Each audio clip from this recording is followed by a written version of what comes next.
तो जैसा कि आप लोगों का क्लास 10th से फर्स्ट टर्मिनल यानी कि प्रथम सार्वत्रिक परीक्षा 2025 में होने जा रहा है, तो यह वीडियो आपके लिए काफ़ी इंपॉर्टेंट होने वाला है। क्योंकि प्यारे बच्चों अभी के इस वीडियो में ना हम लोग हिंदी का, ठीक है ना, हिंदी का बिल्कुल 100% ओरिजिनल पेपर लेकर के आ चुके हैं और आपको 100% ओरिजिनल पेपर का सब्जेक्टिव प्लस ऑब्जेक्टिव दोनों का आंसर की बताएंगे। क्योंकि प्यारे बच्चों आप लोग 2025 में फाइनल एग्जाम दोगे, उससे पहले आप लोगों का फर्स्ट टर्मिनल एग्जाम हो रहा है, इसके बाद सेकेंड होगा, फिर आपका सेंटअप एग्जाम होगा। तो इन तीनों एग्जाम को देने के बाद ही आप लोग फाइनल एग्जाम 2025 का दे पाओगे। तो चलिए बिना देरी करते हुए आगे बढ़ते हैं। बिल्कुल ओरिजिनल पेपर है। टाइम आप लोगों को 3 घंटा टोटल जो है ना 1.5 घंटा का ही मिलेगा और 100 नंबर का एग्जाम होगा। ये हिंदी का हम लोग सोल्यूशन करेंगे। चलिए आगे बढ़ते हैं। देखिए 1 से लेकर के 60 तक ऑब्जेक्टिव मिलेगा आपको, किन्हीं 50 प्रश्नों का ही जवाब देना होगा। मैं आपको आगे इसका PDF कैसे डाउनलोड करना है, ऑब्जेक्टिव प्लस सब्जेक्टिव दोनों का, ये भी बताऊंगा, ठीक है ना। तो चलिए आगे बढ़ते हैं। यहाँ पर देखिए सबसे पहला मैं प्रश्न बोला कि अम्बेडकर ने भारत की बेरोजगारी का प्रमुख और प्रत्यक्ष कारण किसे माना है। तो याद रखिएगा जाति व प्रथा को, यानी ऑप्शन ए हो जाएगा। 2 नंबर क्वेश्चन है हुहार सुड्रास किसकी रचना है। तो याद रखना है 2 नंबर का ऑप्शन डी हो जाएगा अम्बेडकर की। क्वेश्चन नंबर 3 है कि भीमराव अम्बेडकर के चिंतन के प्रेरक व्यक्ति इनमें से कौन है। तो देखिए इनमें से जो होगा बुद्ध कबीर हो जाएगा। तो ऑप्शन नंबर सी आप लोगों को याद कर लेना है। 4 नंबर के बुद्धिज्म एवं कम्युनिज्म के लेखक कौन है। तो याद रखिएगा 4 नंबर का ऑप्शन जो है ना ए हो जाएगा अम्बेडकर।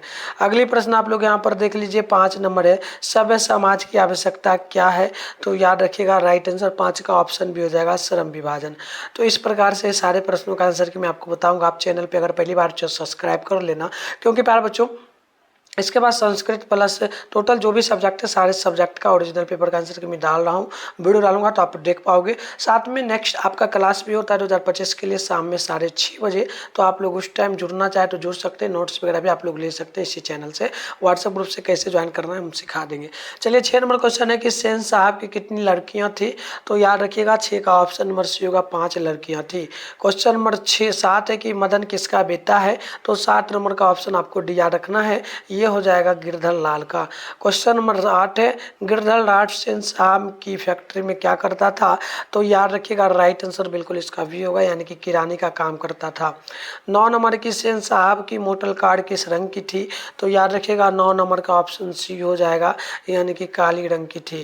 क्वेश्चन नंबर 10 है कि जो ना विश्व के दांत कहानी के कहानीकार कौन है। तो 10 का ऑप्शन डी याद कर लेना है नलिन बिलोचन शर्मा। क्वेश्चन नंबर 11 है गुरु नानक किस धारा के प्रमुख कवि हैं। तो याद रखिएगा 11 का ऑप्शन नंबर सी हो जाएगा निर्गुण। अगली क्वेश्चन है यहाँ पर जो ना 12 नंबर है गुरु ग्रंथ साहब का संग्रह किसने किया। तो 12 का राइट आंसर ऑप्शन बी हो जाएगा, यानी नोट करना है गुरु अर्जुन देव ने। चलिए इसके आगे हम लोग बढ़ते हैं। 13 नंबर क्वेश्चन बोला जा रहा है नानकाना साहब कहाँ है। तो 13 का right answer option number A हो जाएगा, यानी कि पाकिस्तान में। 14 नंबर क्वेश्चन है वर्णाश्रम व्यवस्था और कर्मकांड का विरोध किसने किया। तो बिल्कुल 14 का ऑप्शन सी हो जाएगा, ये हो जाएगा गुरु नानक। क्वेश्चन नंबर 15 है हरिरास किसकी रचना है। तो बिल्कुल याद रखना है ऑप्शन डी होगा गुरु नानक की। क्वेश्चन नंबर 16 है प्रेम वाटिका के रचनाकार कौन है। तो 16 का ऑप्शन नंबर ए हो जाएगा रस खान। क्वेश्चन नंबर 17 है कवि माली मालिन किसे कहा है। तो 17 नंबर का ऑप्शन नंबर बिल्कुल यहाँ पर हो जाएगा वी, यानी नोट कर लेना है कृष्ण राधा को। क्वेश्चन नंबर 18 है रस खान किसके परम भक्त हैं। तो इसका राइट आंसर ऑप्शन डी याद रखना है कृष्ण के। तो इस प्रकार से हम आपको सारे प्रश्नों का आंसर की बता रहे, नोट कर लीजिएगा। 19 के रसखान के समय किसका शासन काल था। तो देखिए रसखान के समय जो है ना अकबर का शासन काल था, लेकिन ऑप्शन में नहीं दिया है ना, इसलिए हम लोग इस क्वेश्चन का आंसर की नहीं बनाएंगे, छोड़ देंगे। चलिए क्वेश्चन नंबर 20 है रसखान किस छंद के कवि हैं। तो याद रखना है सेवैया का ऑप्शन डी होगा। क्वेश्चन नंबर 21 मंगम्मा क्या बेचती थी। तो दही बेचती थी। तो ऑप्शन बी आपको याद रखना है।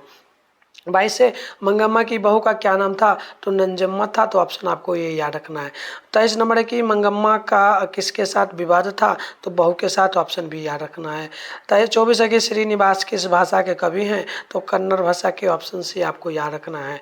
24 के बाद 25 नंबर की दही वाली मंगम्मा कहानी के अनुवादक कौन है। तो VR नारायण। ऑप्शन नंबर आपको वी याद रखना है। 26 है कि मंगम्मा किसके लिए मिठाई ले जा रही थी। तो याद रखना है पोटे के लिए, यानी ऑप्शन नंबर ये राइट होगा, यानी ऑप्शन नंबर आपको ये रखना पोटे के लिए। चलिए क्वेश्चन नंबर 27 को देखते हैं रसखान भगवान ने चित्तचोर किसे कहा है, तो याद रखना है कृष्ण को, यानी ऑप्शन ए बी होगा। 28 नंबर की गुरु नानक की माता का क्या नाम है, तो तृप्ता, यानी कि ऑप्शन नंबर आपको ए या सी याद रखना है।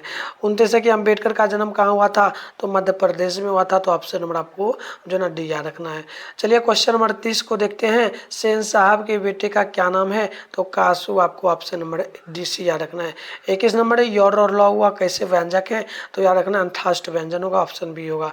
32 है कि ड का उच्चारण स्थान कहाँ से होता है, तो मुद्रा से, यानी ऑप्शन नंबर आपको सी याद रखना है। 33 है कि संधि के कितने भेद हैं, तो 3 भेद हैं, ऑप्शन नंबर आप लोगों को बी याद कर लेना है।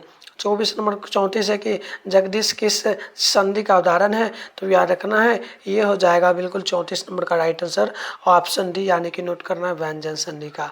अगली प्रश्न है 35 नंबर लंबोदर किस समास का उदाहरण है, तो बहुव्रीहि का, ऑप्शन नंबर आपको सी डी याद रखना है। क्वेश्चन नंबर 36 है निम्नलिखित में से कौन अव्ययीभाव समास का उदाहरण है, तो याद रखना है आजीवन, यानी ऑप्शन नंबर बिल्कुल ये होगा। 37 है कि अहंकार शब्द का संधि विच्छेद क्या होगा, तो याद रखना है ये होगा अहम प्लस कार, यानी ऑप्शन ए बी होगा। 38 है कि निम्न में से शुद्ध कौन है, तो ये परिणाम जो है शुद्ध शब्द होगा। चलिए आगे बढ़ते हैं। 40 नंबर क्वेश्चन 39 है कि रक्षाबंधन कौन सा संज्ञा है, तो व्यक्तिवाचक संज्ञा होगा। 40 नंबर क्वेश्चन है प्रकृति में कौन लिंग है, तो बिल्कुल पुल्लिंग होगा, ऑप्शन आपको ये याद रखना है। 41 है कि कवि का स्त्रीलिंग क्या होगा, तो कवित्री, यानी ऑप्शन नंबर आपको भी याद रखना है। चलिए हम पहले आंसर की डाउनलोड करने के लिए सीखते हैं, फिर आगे कंटिन्यू आंसर आपको बताएं। तो प्यारा बच्चों, आंसर की डाउनलोड करने के लिए सबसे पहले आप अपने फोन में गूगल को ओपन कर लीजिए, उसके बाद सर्च बार के आइकन पे क्लिक करके अभी आप लोग जिस चैनल पे वीडियो देख रहे हो चैनल का नाम है मिथुन स्टडी सेंटर, तो आप लोगों को चैनल का नाम मिथुन स्टडी सेंटर सर्च कर लेना। इसके बाद ऊपर करोगे फर्स्ट में ही मिथुन स्टडी सेंटर का ऑफिशियल वेबसाइट मिल जाएगा, इसी पर आपको क्लिक कर लेना। क्लिक करने के बाद इस प्रकार से इंटरफेस ओपन होगा, यहाँ पर भी आके पेज को रिफ्रेश कर लेना। मैं जहाँ जहाँ बोलूँगा वहाँ कर लेना, पेज को नीचे की ओर खींचना होता है, इससे पेज रिफ्रेश हो जाता है। इसके बाद स्क्रॉल डाउन करके नीचे आइएगा ना, तो इस प्रकार से चले आना है। नीचे आओगे तो देखो क्लास 10 का यहाँ पर सेशन आपको देखने को मिल रहा है। यहाँ पर बिहार बोर्ड क्लास 10 जो है ना 10th फर्स्ट में एग्जाम लिखा हुआ मिला है, इस पर क्लिक करना है। आपको मैं बताना भूल ही गया था, 23 जुलाई के दिन आपका हिंदी का पेपर होगा, ठीक है ना। चलिए आगे बढ़ते हैं। यहाँ पर नीचे आओगे ना स्क्रॉल डाउन करते हुए, तो यहाँ पर से भी पेपर डाउनलोड लिखा है, इस पर क्लिक करके डाउनलोड कर सकते हो। इसके अलावा नीचे आके व्हाट्सएप ग्रुप टेलीग्राम ग्रुप को दोनों को ज्वाइन कर लेना, ज्वाइन नाउ पे क्लिक करके, क्योंकि इसी ग्रुप में आपको सारा चीज़ PDF वगैरह मिलता है। आप चलिए स्क्रॉल डाउन करके नीचे आइए, आपको यहाँ पर पेपर का नेम मिल जाएगा, डाउनलोड लिंक मिलेगा, Hindi Sanskrit science social science, इसके अलावा math English Urdu non Hindi सारा आपको मिल जाएगा। फिलहाल हमें हिंदी का करना है, सामने डाउनलोड लिखा है, इस पर क्लिक करेंगे और यहाँ भी पेज को हम लोग रिफ्रेश करेंगे। रिफ्रेश करने के बाद फिर स्क्रॉल डाउन करेंगे, नीचे आएंगे इस प्रकार से, तो आपके सामने जो है ना ऑब्जेक्टिव के सारे प्रश्नों का आंसर की मिल जाएगा। देख लीजिएगा यहाँ पर ऑब्जेक्टिव के सारे प्रश्नों का आंसर की आपको मिल जाएगा, ठीक है ना प्यारे बच्चों। यहाँ पर आप लोग देख लीजिए ऑब्जेक्टिव के सारे प्रश्नों का आंसर की प्रॉपर आपको यहाँ पर मिलेगा, इसको लिख लेना। फिर स्क्रॉल डाउन करना है, नीचे आना है। सब्जेक्टिव में आपको मैं भी प्रश्न दिखाऊंगा, सारे प्रश्नों का आंसर हम यहाँ पर डालेंगे, आप यहाँ से आकर के लिख सकते हैं, यहाँ से लॉन्ग क्वेश्चन का। तो इस प्रकार से सारे प्रश्नों का आंसर की डाउनलोड करना है, संस्कृत का होगा, साइंस का होगा, जो भी होगा ना यहाँ से डाउनलोड आप लोग कर लेना। चलिए बढ़ते हैं क्वेश्चन नंबर 42 है कि याग शब्द क्या है प्यारे बच्चों, तो याद रखिएगा राइट आंसर ऑप्शन इसका जो है ना बी होगा, तद्भव। क्वेश्चन नंबर यहाँ पर जो है ना 43 नंबर है हिंदी में कितने कारक होते हैं, तो याद रखना है 43 का right answer option number D हो जाएगा, लगभग 8 होता है। 44 नंबर की राम ने रोटी खाई, यहाँ रोटी किस कारक का उदाहरण है, तो याद रखना है बिल्कुल इसका राइट आंसर ऑप्शन बी हो जाएगा, यानी कि कर्म कारक का।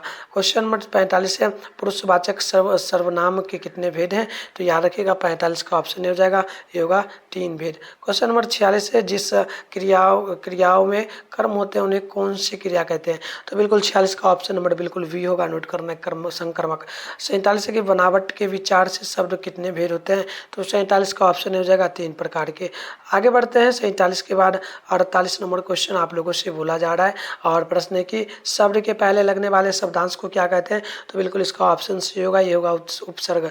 अगली क्वेश्चन 49 है प्रभुत्व शब्द में कौन सा जो ना प्रत्यय है, तो 49 का ऑप्शन जो है ना बी हो जाएगा, नोट कर लेना है, ये आपका प्रभु हो जाएगा। 50 है कि सरल का विलोम क्या होगा, सरल का बिल्कुल आपको याद रखना है, सरल का विलर होगा, यानी ऑप्शन नंबर आप लोगों को जो है ना बी याद रखना है, सॉरी बी नहीं होगा, कठिन हो जाएगा, ऑप्शन डी नोट कर लेना है। 51 है कि फूल का पर्यायवाची क्या है, तो 51 का ऑप्शन नंबर डी हो जाएगा, नोट कर लेना है सुमन। क्वेश्चन नंबर 52 है जो व्याकरण जानता है उससे क्या कहेंगे, तो बिल्कुल 52 का ऑप्शन ए हो जाएगा, और नोट कर लेना है, ये आपका व्याकरण हो जाएगा। और 53 नंबर है कि कान देना मुहावरे का अर्थ क्या होता है, तो इसका राइट आंसर ऑप्शन सी हो जाएगा, नोट कर लेना है, अध्ययन देना, ठीक है, ध्यान देना। क्वेश्चन नंबर 54 है कि निम्न में से घोड़ा का पर्यायवाची क्या है, तो इसका 54 का राइट आंसर ऑप्शन डी हो जाएगा, ये आपका हाई हो जाएगा।